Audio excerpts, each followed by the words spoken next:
ये वो शैतान है कि जिसने अपनी शैतानी ख्वाहिशात की तकमील के लिए अमेरिका का नाम पूरी क्यों नहीं दुनिया लेते? को ट्रंप का नाम क्यों नहीं बिल्कुल लेते लेने आप लगा हूं। मैं उसके बाद उसका नाम लेने लगा हूं। और वो तो शैतान है, लेकिन जो ट्रंप साहब ने किया है, अब जो लोग भंडरे डाल रहे थे उसके आने पे अब उन्हें पता चला कि कितनी बड़ी मुसीबत थी।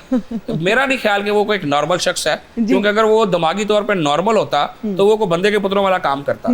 आप ये देखें कि ना वो अपने मुल्क के आइन की परवाह करता है, ना अपने मुल्क के कानून की परवाह करता है, ना वो सुप्रीम कोर्ट के फैसले को मानता है। अब ये कोई तरीकाकार है कि भाई ईरान जो है उनका हुक्मरान क्यों उनकी मर्जी से होगा? भाई वजह ईरान एक जो है मुख्तार स्टेट है, ईरानी जिसको चाहेंगे अपना हुक्मरान बनाएंगे, ये मामले लगते हैं। तो बाकी जहाँ तक मामला का तल्लुक है, अल्लाह की ज़ात ने कुरान हकीम में हर चीज़ लिख दी है कि क्या होना है।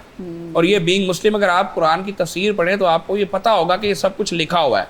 और एक मरतबा मुसलमान जो हैं उन्होंने मार खानी है, लेकिन उसके बाद इसी खित्ते से इंशाअल्लाह ताला कोई उठेगा और वो अल्लाह के फजल से जो इस्लाम का झंडा सरबुलंद करेगा और इन सब के ताबूत में आखिरी कील इसी खित्ते से आप बिल्कुल ठीक कह रहे हैं ख्वाजा साहब, लेकिन हमारी लीडरशिप खुल के यूएस या ट्रंप का नाम क्यों नहीं ले रहे? देखिए, डिप्लोमेट्स जो हैं वो उनकी अपनी लैंग्वेज होती है। जब आप हेड ऑफ स्टेट होते हैं तो आप वो बात नहीं कर सकते जब जो आप एक अवामी जलसे में एक पॉलिटिकल लीडर के तौर पे कर सकते हैं। जब आपके ऊपर ऑफिशियल रिस्पॉन्सिबिलिटी होती है तो आपने अपने दुश्मन को भी बड़े तरीके से डील करना है। शहबाज शरीफ साहब वो वाहिद लीडर हैं जिन्होंने यूएनओ में जो स्पीच किया, आप जरा उस स्पीच को दोबारा गौर से सुने। जी। यानी प्रॉब्लम ये है कि इसीलिए तो ट्रंप ने भी कहा है कि उनकी तारीफ भी की है कि he is a good man. Shahbaz Sharif साहब को बड़ा पसंद करते हैं। हाफिज आसिम मुनीर की शक्ल नहीं पसंद ट्रंप को, मादरत से अगर किसी को ये खुशफहमी है। आप ये कह रहे हैं वो गुड लुकिंग नहीं है, ये भी सर सही नहीं है। वैसे मैं बड़ी खुली बात करने लगा हूँ, शक्ल भी प्यारी है। आपने जो इंडिया को पछाड़ा है,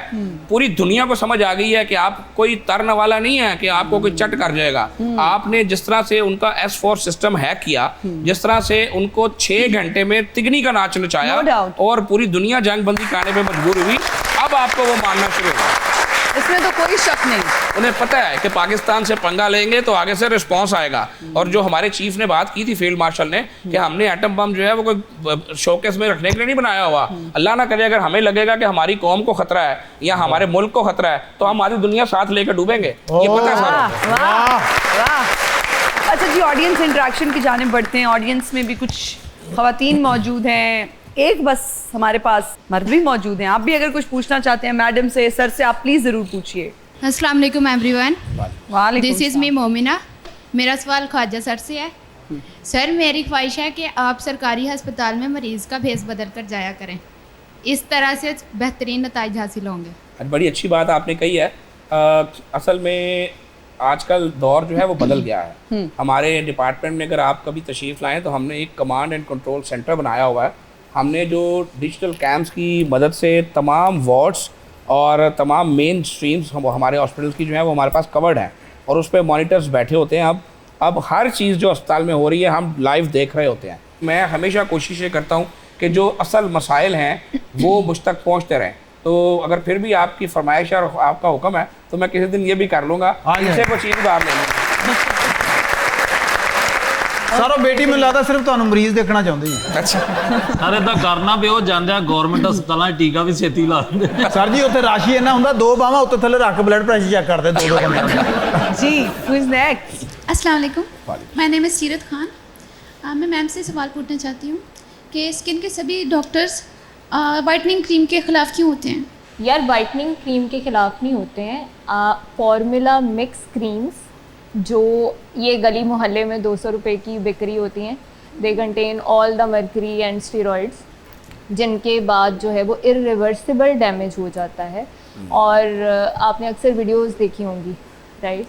और वो कैसे बता रहे होते हैं कि ये देखिए मेरा हाथ कितना गोरा है, आपका भी ऐसे हो जाएगा 7 दिन में। पॉसिबल नहीं है 7 दिन में होना, और अगर हो रहा है तो कोई ना कोई प्रॉब्लम है, राइट? सो अगर मेडिकेटेड चीज़ यूज़ हो रही है, गुड, लेकिन ऐसे बिल्कुल भी नहीं। सो हर डॉक्टर ही खिलाफ रहेगा और आपने भी नहीं यूज़ करनी है कभी भी। Thank you so much. और वैसे भी मैं समझती हूँ कि ये जो गोरे होने का एक हमारे यहाँ कॉम्प्लेक्स है, हमें इससे बाहर निकलना चाहिए। और मुझे लगता है अब तो गोरी बहू का कॉन्सेप्ट भी खत्म होता जा रहा है। I don't know. नहीं आप इस पे कमेंट करना चाहेंगी? मैडम आप बैठी हुई हैं, गोरी बहू आपको चाहिए? मुझे गोरी नहीं चाहिए, कैसी करने चाहिए? वाली चाहिए, क्या चाहिए? इज्जत करने वाली चाहिए। ਲਓ ਜੀ ਇੱਕ ਗੱਲ ਤੇ ਕਨਫਰਮ ਹੋ ਗਈ ਤੁਹਾਡੇ ਖਾਨਦਾਨ 'ਚ ਤਾਂ ਨਹੀਂ ਰਿਸ਼ਤਾ ਹੋਣ ਲੱਗਾ ਹੈ ਆਪਣੀ ਬੁੱਢੀ ਨੂੰ ਕਹਿੰਦਾ ਮੈਂ ਤੇਰੇ ਉਹ ਜਿਹੜੇ ਉਹ ਬੁੱਲ ਨਹੀਂ ਮੋਟੀਆਂ ਕਰਾਉਂਦੀਆਂ ਫੈਸ਼ਨ ਨਹੀਂ ਹੈਗਾ ਆਪਣੀ ਬੁੱਢੀ ਤੇ ਸੁੱਤੀ ਪਈ ਤੇ ਭੂੰਡ ਲੜਾਤੀ ਇਹ ਵੀ ਤਿੰਨ ਕਰੀਮਾਂ ਲਾ ਲਾ ਕੇ ਇੰਨਾ ਫਰਕ ਪਾਇਆ ਨੇ ਆਪਣੇ ਆਪ 'ਚ ਫਰੀਦ ਹੋ ਰਹਿੰਦਾ ਨਹੀਂਗਾ ਹੈ ਗੋਰਾ ਸਹੀ ਕਿਉਂਕਿ ਬਾਤ। ਇਹਨਾਂ ਦਾ ਤਾਂ ਖਾਨਦਾਨ ਹੀ ਨਹੀਂ ਉਹ ਹੈ ਵੀ ਜਿਨ੍ਹਾਂ 'ਚ ਗੋਰਾ ਪੈਦਾ ਹੋਵੇ ਅੱਛਾ ਇਹਨਾਂ ਜੀ ਵੈਸੇ ਇਹ ਤੇ ਘਰ ਦੇ ਵਿੱਚ ਕੜਾਈਏ ਦੇ ਵਿੱਚ ਤਿੰਨ ਕਰੀਮਾਂ ਰਲਾਉਂਦੇ ਨੇ ਮੁੜ ਕੇ ਟੀਪ ਕਰਨ ਵਾਲੀ ਕਾਂਡੀ ਦੇ ਨਾਲ ਕੱਲੇ ਕੱਲੇ ਭੈਣ ਭਰਾ ਨੂੰ ਐ ਮਾਰਦੇ ਨੇ ਛੱਟ जी अस्सलाम वालेकुम। वालेकुम अस्सलाम। मेरा नाम मोहन शाह है और मेरा ख्वाजा साहब से एक सवाल है जी। और उसके बाद 2 लाइनें मैंने आपके लिए यहाँ पे बैठ के लिखी हैं, मैं आपको भी सुनाना चाहूँगा। जी जरूर जरूर। तो ख्वाजा साहब से मेरा सवाल ये है कि आपकी जो पर्सनैलिटी में ये जो मिडिल क्लास टच है ये जा ही नहीं सका या आपने जाने नहीं दिया इसको? देखिए मिडिल क्लास मेरा प्राइड है, मैं I am from middle class. तो जो इंसान अपनी असल को छुपाता है ਬਹੁਤ खूब। वो घुट के मर जाता है। बहुत और अच्छी बात। देखिए मीडियोकर होना कोई जुर्म थोड़ी ना है कि अल्लाह की ज़ात ने अगर किसी मीडियोकर को इस मुकाम तक पहुंचाया तो उस ज़ात का फजल है, उसकी मेहरबानी है। और यहाँ मैं डेफिनेटली क्रेडिट दूंगा शहबाज शरीफ साहब को, अपनी पार्टी को। मुझ जैसे कई मिडिल क्लास जो ना जागीरदारों के बच्चे थे ना सरमायादारों के बच्चे थे, उनको मेन स्ट्रीम में मेरी पार्टी लेकर आई है। दावे लोग करते हैं यहाँ पे, लेकिन जब टिकटें देने की बारी आती है तो 2-2, 4-4, 5-5 करोड़ लेकर टिकटें देते हैं। ये एक MQM का खासा था कि जिसने कराची से मीडियाकर्स को आगे लेकर आई, दूसरा PMLN का खासा जो लाहौर से मीडियाकर्स को आगे लेकर आई। उसके अलावा कोई पार्टी मीडियाकर्स को आगे लेकर नहीं आई। वाह वाह ਵਾਹ बेहतरीन। अब मैं जो 2 लाइनें मैंने भी यहाँ पे लिखी हैं वो मैं आपके गोशो गुजार करना चाहूँगा। जी जी जरूर। किसे दा सुख ना ही चैन आ, किसे दा सुख ना ही चैन आ, मैं ते हिना नियाजी दा फैन आ, मैं ते हिना नियाजी दा फैन आ।